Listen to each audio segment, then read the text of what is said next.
Medidas excepcionales para frenar los contagios de COVID-19 en la isla de Tenerife.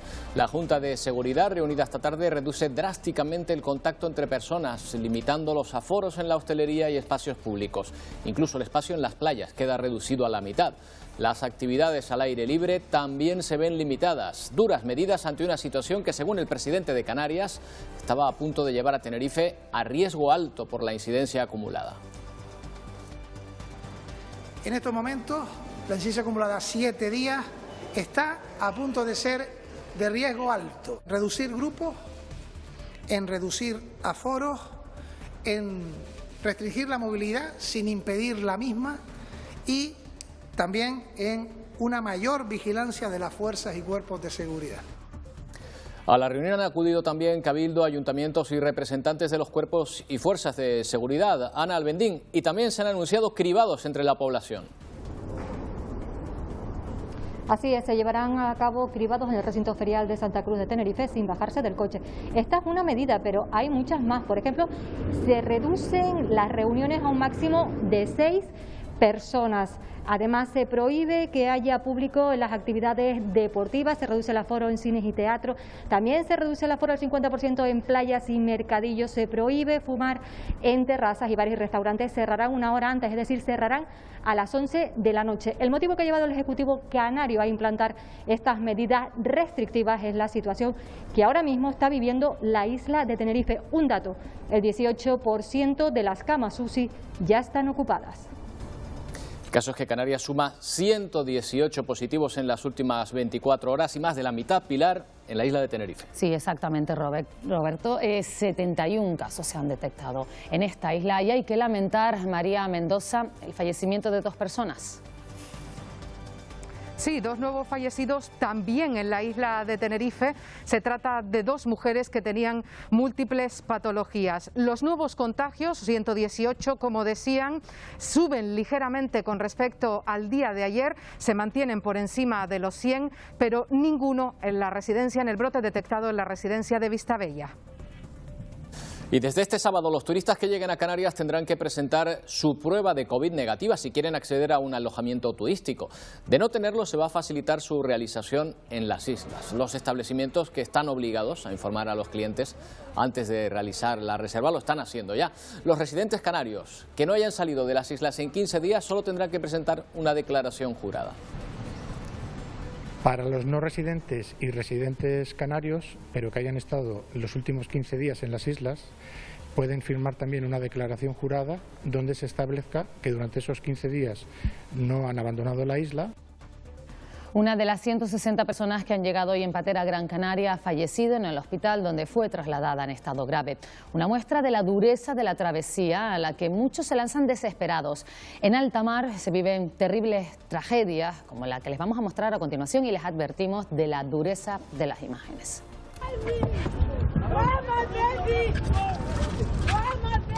Son los gritos desesperados de una madre en busca de su bebé de 6 meses que ha caído al mar junto a otros ocupantes de esta embarcación a punto de naufragar en el Mediterráneo. El barco de la ONG Open Arms logró rescatar a 100 de esas personas, entre ellos el bebé, pero no sirvió de nada porque el bebé, según refiere la ONG, murió horas más tarde. Y hablaremos también del proyecto de presupuestos generales del Estado que sigue su trámite y por lo pronto ha superado las 7 enmiendas a la totalidad que se votaban hoy, pero no sin polémica por los votos acordados entre el Partido Socialista y Bildu. Este acuerdo con la formación proetarra hace peligrar el apoyo de Ciudadanos, que hoy volvió a tender la mano siempre y cuando no estén Bildu ni los independentistas catalanes. Polémica por la tala de unos árboles en una calle de La Laguna, en Tenerife. Según los informes técnicos, las raíces han dañado las viviendas, aceras y la propia vía. Pero algunos vecinos no están de acuerdo con que los quiten porque son árboles muy viejos y piden una alternativa. Alguien debió pensar que este césped artificial le venía bien a su terraza y se lo llevó a casa. Y no es el único acto vandálico que han sufrido los parques públicos de Puerto del Rosario, en Fuerteventura. Enseguida lo vemos.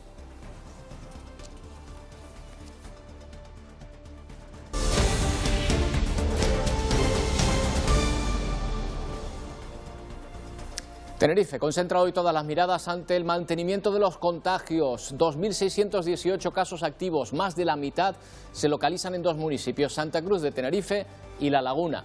Por incidencia, le siguen 3 localidades del sur de la isla, Arona, Adeje y Granadilla de Abona. Y en el norte, el municipio de La Orotava. Estos datos son los que han obligado a tomar las medidas restrictivas que se han anunciado esta tarde en la Junta de Seguridad. Un dato importante, la actividad en los colegios no se va a ver afectada por estas medidas. Y uno revelador, la presión asistencial en las UCIs de la isla, que ha sido el detonante de esta decisión. Ana Albendín, ¿cuándo se empiezan a aplicar estas medidas?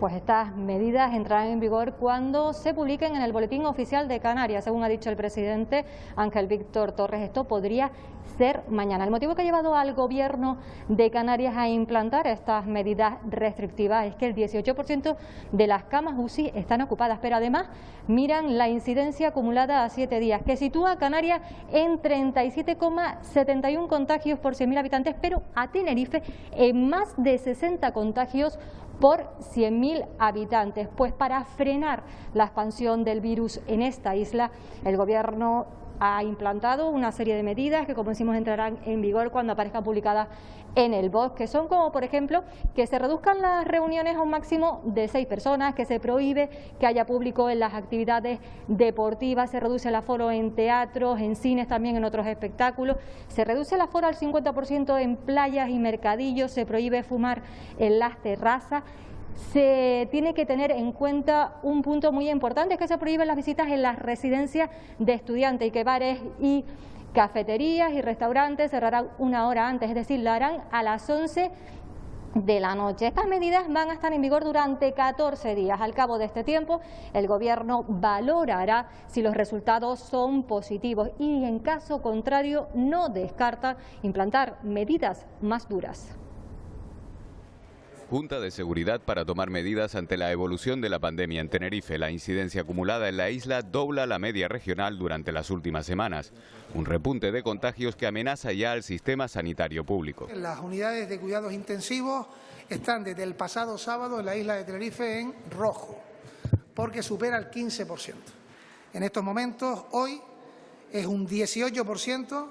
El porcentaje de camas ocupadas de UCI, a partir de 15, como digo, ya es rojo. El dato en Canarias es justo a la mitad. Las medidas restringen el aforo a 1/3 en espacios cerrados y al 50% al aire libre. La vigilancia policial va a aumentar. Los centros recreativos y vecinales quedarán cerrados. Se basan en reducir grupos, en reducir aforos, en restringir la movilidad sin impedir la misma y también en una mayor vigilancia de las fuerzas y cuerpos de seguridad.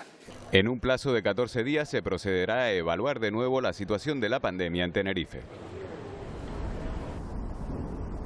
El presidente de Cabildo, Pedro Martín, ha dicho que Tenerife no puede seguir así y apoya estas medidas, incluso está a favor de que se endurezcan en caso de que sea necesario. El alcalde de la capital tinerfeña, José Manuel Bermúdez, y el alcalde de La Laguna, Luis Geray, han hecho un llamamiento a los ciudadanos para que cumplan con estas medidas y para ello van a tener la colaboración de la Policía Nacional, de la Guardia Civil, de la Policía Canaria y también de las policías locales. A partir de este fin de semana, en el recinto ferial se va a organizar un dispositivo para hacer cribado, para que se pueda entrar si fuera necesario con vehículos y volver a salir sin bajarse del vehículo, hacer cribado. Ponemos a disposición 100 plazas de rastreadores también en esas instalaciones. En Santa Cruz, desde el día 14 de agosto, se han puesto 1.825 sanciones fundamentadas en la pandemia. La mayor parte de ellas, más del 50%, por personas que no llevaban la mascarilla cuando tenían que llevar la mascarilla. Es una cuestión ahora mismo de todos, de colaboración y sobre todo de intentar aunar esfuerzos para que esto que estamos haciendo hoy, en los próximos 14 días, no se vuelva a suceder. Las cifras del día nos dejan tristemente 2 nuevos fallecimientos. En cuanto a los casos, Canarias suma, María Mendoza, 118 casos nuevos. La mayoría de ellos, 71, detectados en Tenerife, la isla con más casos activos ahora mismo, aunque ninguno en la residencia de la tercera edad de Vistabella, donde el pasado sábado se detectó un brote que afecta a sus 13 trabajadores, por lo que Sanidad ha asumido la gestión del centro. También en Tenerife, 2 nuevos fallecimientos, 2 mujeres de 75 y 84 años que tenían múltiples patologías. Ya son 305 en total los fallecidos en todo el archipiélago. Destacar a La Palma, La Gomera y El Hierro, que un día más vuelven a no registrar ningún nuevo caso positivo, y también que descienden los casos activos en general, porque ya son más de 14.300 las personas que han superado la enfermedad.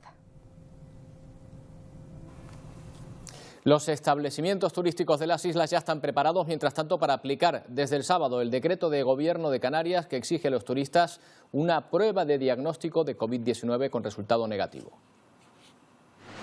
15 días han tenido los alojamientos turísticos para adaptar sus protocolos de registro a la nueva normativa. Su fin es garantizar la seguridad sanitaria en un sector que lucha por sobrevivir a la crisis. Hemos actualizado nuestros procedimientos de check-in para poder verificar el documento adicional que los clientes deben presentar a su llegada al hotel.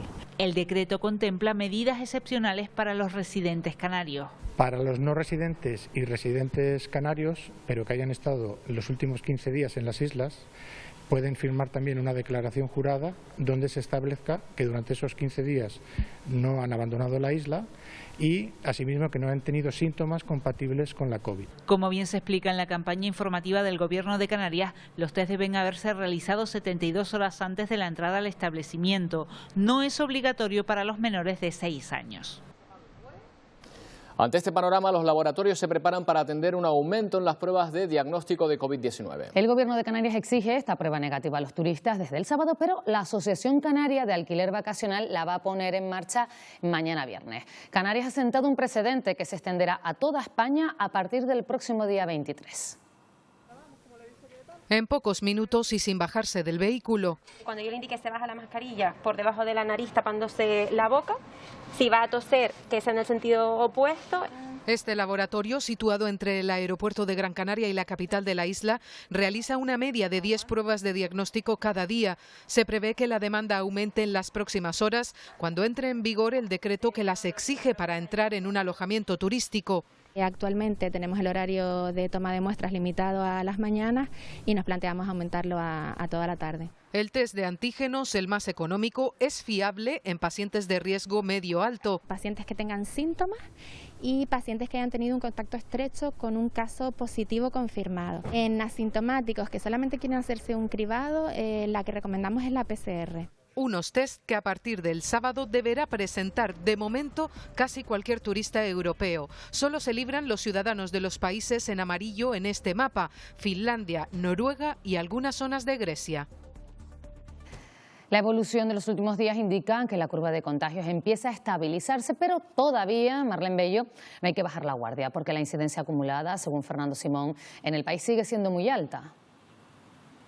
Sí, es que al menos 13 comunidades están estabilizadas o en fase de descenso, pero efectivamente, Pilar, la incidencia acumulada sigue siendo muy alta. Estamos hablando de que en los últimos 14 días han habido 504 casos por 100.000 habitantes. Fernando Simón esta tarde en esta rueda de prensa ha dado una de cal y otra de arena en cuanto a la ocupación hospitalaria.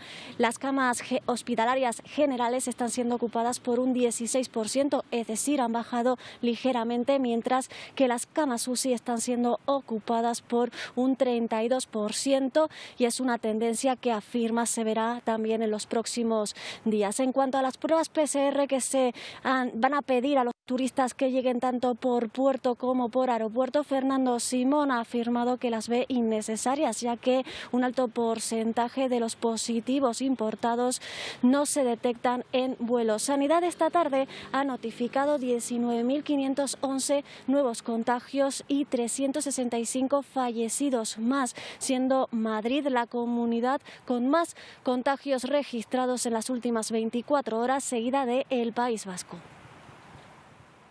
En todas las comunidades autónomas, salvo Canarias, y marginalmente Baleares, están en una situación que sigue siendo muy complicada. Por lo tanto, aunque la evolución actual parezca favorable, tenemos que seguir manteniendo la tensión y seguimos teniendo que mantener medidas de control muy importantes en todo el territorio. Yo tengo personalmente una postura un tanto crítica en cuanto a los controles en puertos y aeropuertos, porque considero que el impacto que tiene en la transmisión es mínimo. La pandemia está dejando imágenes nunca antes vistas. Miren lo que está ocurriendo en Nápoles, en Italia. Pacientes con COVID que son tratados en sus automóviles.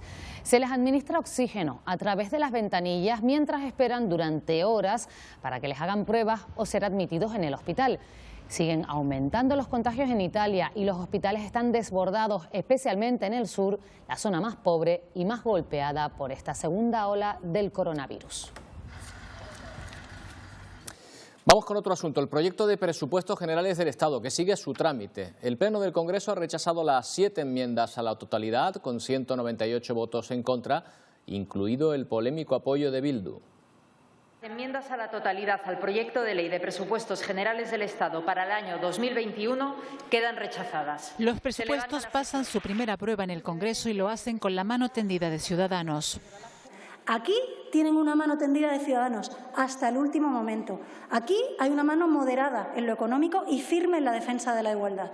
Ha sido la segunda jornada de debate de las cuentas generales del Estado, rechazadas 7 enmiendas presentadas por diferentes grupos, entre los que se encontraba Coalición Canaria, que considera que este documento condena al archipiélago. Canarias es la comunidad que peor lo está pasando, que peores perspectivas tiene. Y estos presupuestos, desde luego, no resuelven. Han dejado absolutamente sin recursos para vivienda. O sea, que Canarias no tiene absolutamente nada que celebrar con estos presupuestos. La única manera es subir los impuestos, pero efectivamente, por mucho que lo suban, con una actividad económica prácticamente parada.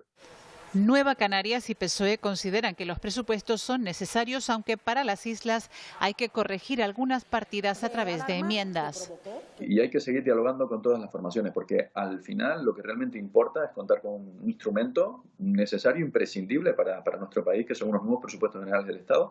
Es una irresponsabilidad manifiesta, en nuestra opinión, no permitir que haya una posibilidad de tramitar unos nuevos presupuestos y, por lo tanto, contar con unos nuevos presupuestos para Canarias y para España. La ministra de Hacienda, que defendió las cuentas, dice que estos presupuestos son los necesarios para salir de la crisis. Que estas cuentas públicas sean el revulsivo que este país necesita para salir de la crisis y para recuperarnos lo antes posible. Los presupuestos seguirán su tramitación. Próxima parada, el debate de las enmiendas parciales presentadas por los grupos. La Consejería de Agricultura, Ganadería y Pesca tendrá en 2021 un presupuesto de 121 millones de euros, un 8% más que en el ejercicio anterior. Así lo ha explicado hoy la consejera Alicia Van Ostende en el Parlamento de Canarias.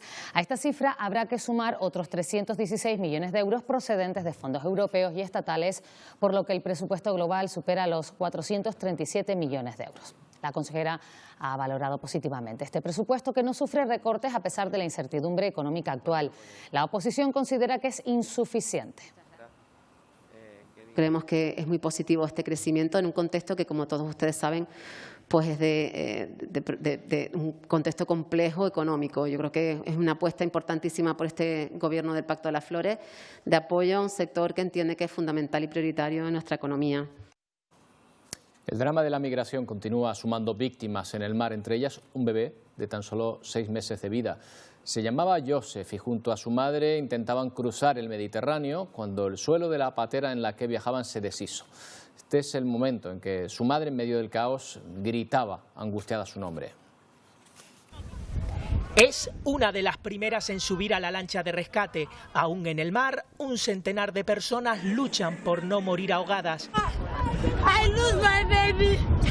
En medio del caos, esta madre guineana grita desesperada tras perder a su bebé de 6 meses. Jornada triste, durísima para estas personas que tuvieron la suerte de que llegáramos a tiempo, porque una hora más tarde deberíamos lamentar la pérdida no solamente de 5 o 6, sino de muchísimos más, ¿no?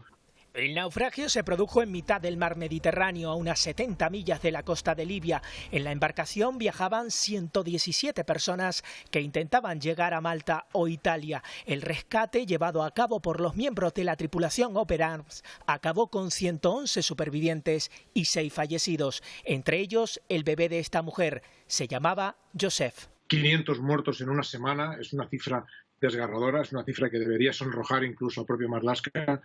Y lamentablemente pues esto no se va a detener. En lo que llevamos de año, la Agencia de las Naciones Unidas para los Refugiados registran 31.000 llegadas de inmigrantes a España a través del Mediterráneo o el Atlántico. Este dato no incluye las casi 500 personas que, como Joseph, han fallecido intentando alcanzar costas europeas. En Gran Canaria se han rescatado ya 155 personas llegadas en 4 embarcaciones. Varias se encuentran en estado grave y tuvieron que ser hospitalizadas. Tristemente, una de ellas ha fallecido. Pasan los días y en Arguineguín la situación no cambia. A las denuncias de ONGs y sindicatos policiales se ha sumado la del Colegio de Abogados, letrados que esta misma tarde lograban acceder al campamento para atender a los migrantes. Que no sabe si tienen o no el COVID, que no nos pueden garantizar equipos de protección individual para poder asistirlos. No hay un lugar físico donde reunirte, donde hablar. Durante la mañana de hoy llegaban hasta el muelle de Arguineguín 3 embarcaciones con un total de 104 migrantes a bordo, 4 en estado grave. Desafortunadamente, uno de ellos ha fallecido. A este muelle de Arguineguín llegaba esta misma tarde un cayuco con 51 personas localizado por una embarcación de salvamento marítimo. Poco antes, el juez de control del Centro de Internamiento de Extranjeros, Arcadio Díaz Tejera, visitaba este campamento improvisado. Y hay una dejación de responsabilidades en quienes tienen competencia, capacidad y recursos para hacer posible que esto no exista. Todavía siguen permitiendo que siga existiendo y van a aparecer en pocas horas a decir obviedades y lugares comunes, cuando esto se podía haber solventado hace meses. Y mientras, en el antiguo polvorín de Barranco Seco se está instalando un campamento con capacidad para 800 personas. Esta mañana llegaba otra embarcación al sur de Tenerife con 90 personas a bordo. El cayuco fue localizado a 10 millas de Punta Rasca y rescatado por salvamento marítimo. Ya en el muelle de los Cristianos, el personal de Cruz Roja asistió a los inmigrantes y fue necesario el traslado de 6 personas a centros sanitarios. Y también este mediodía otra embarcación era rescatada frente a las costas de Fuerteventura. En total, 8 personas de origen magrebí en buen estado de salud que fueron trasladados por salvamento marítimo al muelle de Puerto del Rosario, donde fueron atendidos por Cruz Roja y Policía Nacional.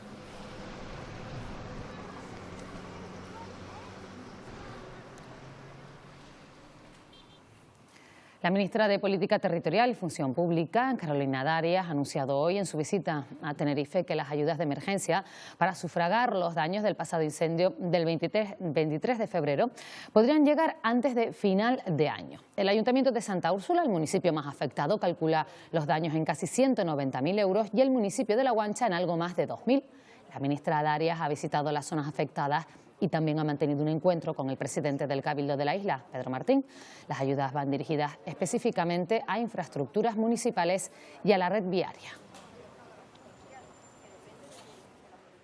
De las solicitudes que hemos recibido, quiero comentarles que han sido 2 municipios. El más afectado es el de Santa Úrsula, por parte del Ministerio de Política Territorial, con 180.518 euros en daños.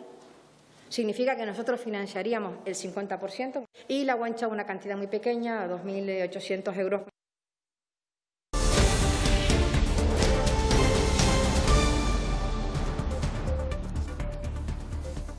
Y atentos de nuevo al ciclón tropical Z porque se acerca lentamente a las costas canarias tras cambiar de rumbo. La Agencia Española de Meteorología ha emitido, Javier Sánchez, un aviso especial. No ha tomado dirección norte y es por ello que durante las próximas horas podría llegar a la costa de las islas occidentales. Se espera que pueda hacerlo en una probabilidad del 80% a Tenerife y a La Palma. Hay que tener en cuenta que se espera que esas rachas alcancen incluso en zonas de cumbres esos 80 kilómetros por hora y que los vientos sostenidos lleguen a ser de unos 60 kilómetros por hora, pero en este caso solo en la costa norte de La Palma. Y es que precisamente en la costa costa donde se espera que pueda provocarse algunos de los problemas más graves si es que llega con esa intensidad. En cualquier caso, la EMET emitirá un nuevo aviso durante este viernes para actualizar todos estos datos. Televisión Canaria ha tenido acceso al informe del interventor general del Cabildo de Tenerife sobre la compraventa de unos terrenos en la ciudad deportiva de Geneto en 2012, cuando gobernaba Coalición Canaria. El interventor ha llevado este informe a la Fiscalía tras detectar presuntas irregularidades. Supuestamente el Cabildo pagó 5 veces más de lo que realmente valían las parcelas. Abril de 2011, el Parque Científico y Tecnológico dependiente del Cabildo firma un contrato con el Club Deportivo Tenerife para tener opción a compra de unos terrenos en la ciudad deportiva. Ese contrato, según el interventor, se hizo sin autorizaciones y sin plan de viabilidad. Meses después, en enero de 2012, el Parque Científico compra 2 parcelas que suman unos 30.000 metros cuadrados por casi 19 millones de euros. Se compraron al Club Deportivo Tenerife y al NAP de África Occidental, una entidad cuyo 50% pertenecía al dependiente también del Cabildo. Según el informe al que ha tenido acceso Televisión Canaria, el Cabildo ya contaba con terrenos en Cuevas Blancas para la construcción de un polo científico. Antes de la compraventa, el Consejo de Administración del parque era conocedor de que la adquisición de las nuevas parcelas no estaba justificada ni tampoco reunía las condiciones idóneas. La compraventa, según el interventor, se basó en un informe de tasación que estaba condicionado a otras autorizaciones que nunca se presentaron. Además, para la valoración se tomaron como referencia calles principales y céntricas del área metropolitana cuando los terrenos estaban en Geneto. Se pagaron casi 19 millones por unas fincas que, según la última revisión, valían 3 millones, un 524% más. Además, la tasación caducó justo antes de la compra, por tanto no reunía los requisitos legales para servir de base. Según el interventor, todo ello constituye un uso irregular de los fondos públicos. Por eso considera que los hechos son susceptibles de delitos de prevaricación, administración desleal, malversación y responsabilidad contable por existencia de alcance. Hoy han comparecido el presidente y el vicepresidente del Cabildo tinerfeño para dar cuenta de esta denuncia elevada por el interventor. Han afirmado que es fruto de meses de recopilación de informaciones sobre la labor de las empresas públicas de la corporación en otros mandatos y han manifestado su ánimo por mantener la máxima transparencia en su fiscalización. Encontramos sociedades como Parque Científico, en este caso dependiendo del área de innovación, pues que tiene un agujero económico bastante importante causado por este perjuicio. Es eso lo que nos lleva a investigar, a ver el por qué tenemos ese perjuicio económico, y con toda la información que nosotros detectamos o recopilamos respecto de lo que consideramos que puede ser irregular, lo único que ha hecho el Grupo de Gobierno es ponerlo a disposición del órgano fiscalizador de este Cabildo. Buscar la transparencia en todos aquellos asuntos que tienen que ver con este Cabildo insular, en que las empresas del Cabildo funcionen, en que la gestión del dinero público sea la adecuada, en que no se malutilice el dinero público, y por lo tanto vamos a hacer una labor de vigilancia para que esto no siga sucediendo. El jurado considera culpable de asesinato con atenuante de ofuscación a Jesús Millán por la muerte de Enzo de Jesús. Los hechos ocurrieron en Fuerteventura y el juicio ha tenido lugar durante toda esta semana. Esta mañana finalizaba y hace apenas media hora conocíamos el veredicto. La Fiscalía pide para él 20 años de cárcel. La defensa solicita que se aplique la pena mínima atendiendo al atenuante. Considera que se encontraba bajo una fuerte presión ejercida durante meses por la víctima, que ocupaba ilegalmente su vivienda. Ahora habrá que esperar a la sentencia. Esta mañana el acusador, ya condenado, pedía perdón. Juro por lo más sagrado de este mundo que nunca tuve intención de hacerle daño al señor Enzo, y menos quitarle la vida. Rotura de vallas, de lonas, robo de césped artificial en zonas ajardinadas son los últimos actos vandálicos en barrios de la capital majorera, daños que se repiten además con frecuencia, asegura el ayuntamiento, y que ocasionan un importante coste a las arcas municipales. Daños y destrozos en zonas de sombra, en el vallado de parques infantiles o el robo de césped artificial instalado en zonas ajardinadas. Actos vandálicos en distintas zonas del municipio, ya sea porque se llevan césped artificial para montarse sus terrazas a costa del resto de la ciudadanía, o porque utilizan a modo de tumbona un toldo de vela de un parque infantil. Estos han sido los últimos daños ocasionados al equipamiento urbano en Puerto del Rosario. Los vecinos piden más control. Arrancan el césped, rayan o vuelcan las papeleras, que deberían de tener un poco más de control sobre este tipo de situaciones. 20 veces que lo han roto y nadie nacerá. Hombre, no es derecho. Yo no tengo que trabajar al ayuntamiento, porque vengan 4 golfitos de papá y mamá. Daños que generan un coste adicional para las arcas municipales. El Ayuntamiento de Puerto del Rosario pide un mayor civismo a la población y también colaboración ciudadana para acabar con estos actos vandálicos contra el mobiliario urbano. Por favor, que entiendan que el mobiliario público es de todas las personas y que los bolsillos nos los rascamos entre todas. En caso de ser testigos de estos hechos, se recomienda ponerlo en conocimiento de la policía local. Bueno, ya ha saltado la polémica por la tala de unos árboles en una calle de La Laguna, en Tenerife. Según técnicos del Cabildo y del Ayuntamiento, las raíces han dañado las viviendas, las aceras y la propia vía. Los daños se aprecian a simple vista, pero algunos vecinos que no están conformes con la tala piden una alternativa. Un proyecto que, según afirma el consistorio, era necesario para dar respuesta a la demanda de los vecinos y debido al posible derrumbe de los muros de la vía, así como al levantamiento de la acera a causa de las raíces de este tipo de árboles. Me entristece que las personas que tienen que transitar por estos espacios, por las aceras, también hay que facilitarles porque el acceso y la movilidad. Estas obras comenzaron hace unos días aquí en la periferia del casco de La Laguna, en concreto en la calle Concepción Salazar, y se encuentran dentro del Plan Insular de Cooperación Municipal.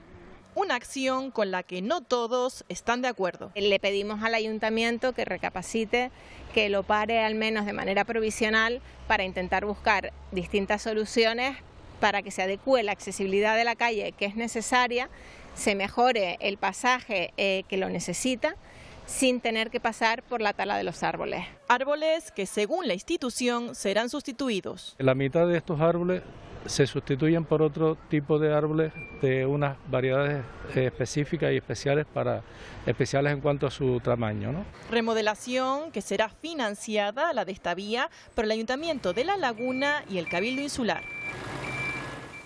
Conocer al turista antes incluso de que llegue es algo que pretende un grupo de investigadores de la Universidad de Las Palmas de Gran Canaria, con realidad virtual y aumentada que permiten al turista viajar a las islas y se analizan sus emociones. Puede que sea el equipo de investigadores de la Universidad de Las Palmas de Gran Canaria que más conoce a los turistas. Aplican la neurociencia para entender sus comportamientos. Lo hacen a través de 3 técnicas diferentes. Análisis con realidad virtual y realidad aumentada. Eso es a lo que se encarga Tatiana. Gracias a la tecnología, el turista puede viajar previamente al lugar que ya tenía en mente. Aquí tenemos una vista panorámica de la ciudad de Las Palmas de Gran Canaria. Y también podemos ver tanto los recursos naturales como los recursos arquitectónicos. Puede además dar un paseo por la avenida, visitar los establecimientos o saber qué temperatura hace, pero hay más. Análisis de emociones, tanto a través de las expresiones faciales como a través de respuestas fisiográficas y de electroencefalogramas. Es decir, cómo responden a situaciones que se pueden dar en un viaje, como en la entrada a un hotel o la comida. Nos permite acercarnos a conocer qué es lo que está sintiendo el turista. Y por último, ¿en qué se fijan cuando buscan un destino? En el seguimiento ocular, para saber dónde ponen la atención los turistas. Nos lo enseñan aplicándolo en este mismo informativo. Vemos cómo se presta atención al logo, a los presentadores y en este caso a la reportera. Prestan un gran interés en la mascarilla y también en la comunicación no verbal. Innovación aplicada a la casa del turista. Los investigadores, como siempre, piden más recursos para no solo conquistar la cabeza del visitante, también su corazón. El Hospital Nuestra Señora de los Reyes en El Hierro ha obtenido un sobresaliente en la encuesta de satisfacción al alta hospitalaria de 2019. Una puntuación de 9,33, según informa la Consejería de Sanidad. Los pacientes han destacado la atención en las áreas de psiquiatría, ginecología, cirugía general y digestiva, medicina interna y traumatología también. El sondeo ha sido realizado entre personas que entraron por el servicio de urgencias o que permanecieron ingresadas en este centro hospitalario.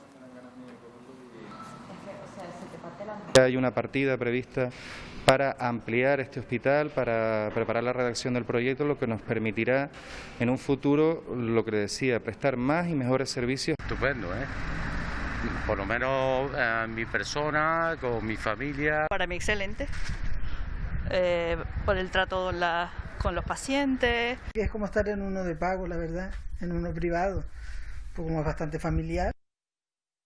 La Asociación de Silvo Gomero y la comunidad portadora de Silvo Gomero quiere que se declare bien de interés cultural, una protección regional que aún no tiene, y eso que es Patrimonio Mundial de la Humanidad.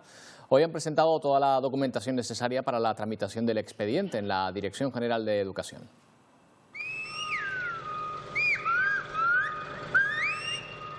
Es el lenguaje silbado que forma parte de la identidad gomera desde hace siglos.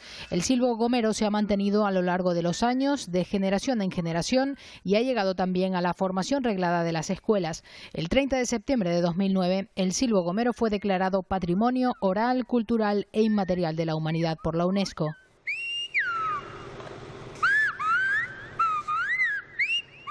Ahora la Asociación de Silvo Gomero y la comunidad portadora de Silvo Gomero, integrada por todas aquellas personas relacionadas con este lenguaje silbado en el archipiélago, quieren que su protección sea también a nivel regional. Dado que el silbo es Patrimonio de la Humanidad y que todos los silbadores que hay en Canarias han sido enseñados por el silbo gomero, queremos que el silbo gomero sea declarado bien de interés cultural. El objetivo es convertir al silbo gomero en BIC en la categoría de tradiciones y expresiones orales, una medida más con la que preservar una expresión de comunicación única en el mundo. El puerto de Tenerife recibe al mayor velero de aluminio del mundo, el Sea Eagle 2. Se encuentra atracado en el muelle sur y permanecerá hasta el próximo lunes. De aquí partirá rumbo a Antigua y Barbuda, en el Caribe. La nave fue botada en enero de 2020 y llega a nuestro puerto para suministrarse de combustible y víveres. Tiene una capacidad de 2 invitados y 15 tripulantes.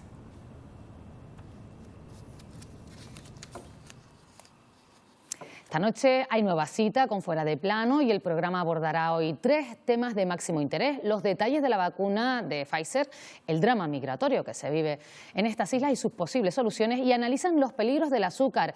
Canarias, Miguel Ángel Ajuani, buenas noches, es una de las comunidades con mayor población con sobrepeso, ¿no? El dato no es nada bueno, como dices, Pilar, y se debe sobre todo a unos hábitos poco saludables, tanto a la hora de comer como a la hora de planificar nuestra actividad diaria. ¿Hay alguna relación entre ese índice de obesidad con que tengamos la cesta de la compra más cara de toda España? ¿Se puede comer sano con unos ingresos ajustados? Bueno, pues esas son algunas de las preguntas que vamos a poner esta noche sobre la mesa y a la que van a responder nuestros expertos.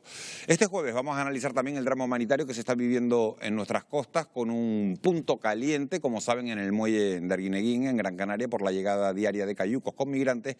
Y por supuesto les vamos a ofrecer todos los datos sobre la vacuna que podría acabar con la mortalidad del coronavirus. Esa vacuna anunciada esta misma semana por la multinacional farmacéutica Pfizer, de la que Europa quiere comprar 300 millones de dosis y que, como decimos, podría poner fin a esta pandemia que sigue causando estragos en toda Europa. Esta misma tarde el Consejo de Gobierno ha tenido que decretar unas medidas extraordinarias para la isla de Tenerife para tratar de controlar la pandemia. Los locales van a tener que cerrar a las 11 en lugar de a las 12 y también las terrazas van a tener que reducir su aforo en un 50%. Son algunas de las medidas que luego les vamos a ampliar. Se lo contamos todo con mucho más detalle a partir de las 10:15. Les esperamos. Llega como cada año el spot de la Lotería de Navidad. En esta ocasión, en medio de la situación de pandemia, lógicamente, que estamos viviendo. Este año ha habido momentos en los que he sentido miedo, pero gracias a ti nunca me he sentido sola. Carmen. Desde luego ha sido un año especial y bajo el lema Compartir como nunca se hace un recorrido histórico desde los años 40 hasta la actualidad. En estos tiempos se incide sobre la importancia de mantenernos unidos, pese a la distancia, ya sea de muchos kilómetros o tan solo de unos metros. El Festival San Rafael en Corto proyecta esta noche en vecindario, en Gran Canaria, el documental El Calvario de Mari. Se trata del primer cortometraje del fotoperiodista Javier Baulús, el primer español que consiguió un premio Pulitzer. En este corto aborda el drama de los desahucios.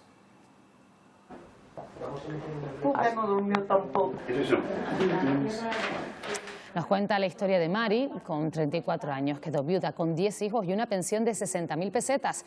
Vivió durante 50 años en un piso de 40 metros cuadrados y con 73 años y enferma, se enfrentó a un desahucio. El calvario de Mari recoge los momentos previos a ese momento narrado desde el interior de la vivienda. Dentro de la casa.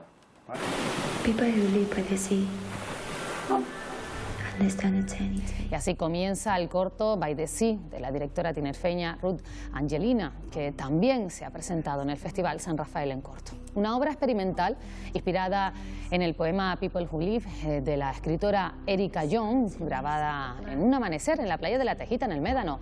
Una historia sobre el mar y la fugacidad de las relaciones humanas.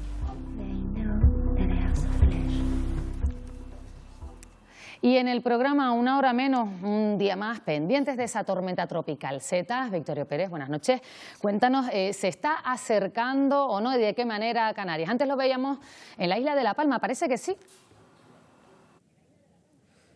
Pues sí, Pilar, poco a poco esa tormenta tropical va avanzando a un ritmo de unos 20 kilómetros por hora por el Océano Atlántico y las últimas actualizaciones la sitúan al noroeste de Canarias de cara al fin de semana. La máxima aproximación al domingo.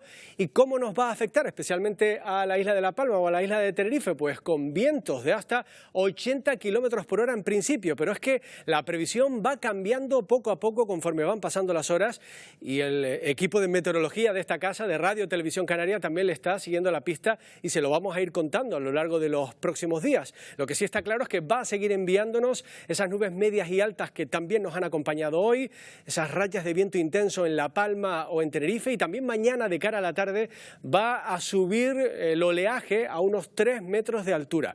Eso es en principio lo que nos deja cita, pero en apenas unos minutos en el programa Una Hora Menos vamos a intentar seguir informando sobre esto y hablando con los meteorólogos. Hasta ahora. Y en los deportes, a 3 días para el derbi, se van dando pistas sobre quiénes van a participar en él. En los blanquiazules apenas hay bajas y en los amarillos, Daniel Álvarez, noticias importantes. A ver, ¿cuáles? Sí, Roberto, porque el gran ausente durante prácticamente todo el último mes, hablamos de Sergio Araujo, vuelve a ejercitarse con el grupo. Apunta, por tanto, al derbi el argentino. Pichichi amarillo es el referente ofensivo de un equipo en el que hoy tomó la palabra Benito, ansioso porque llegue el domingo. El Tenerife confía para el gol en Fran Sol, la gran apuesta de este verano. El madrileño ya ha recibido el mensaje sobre la importancia del partido.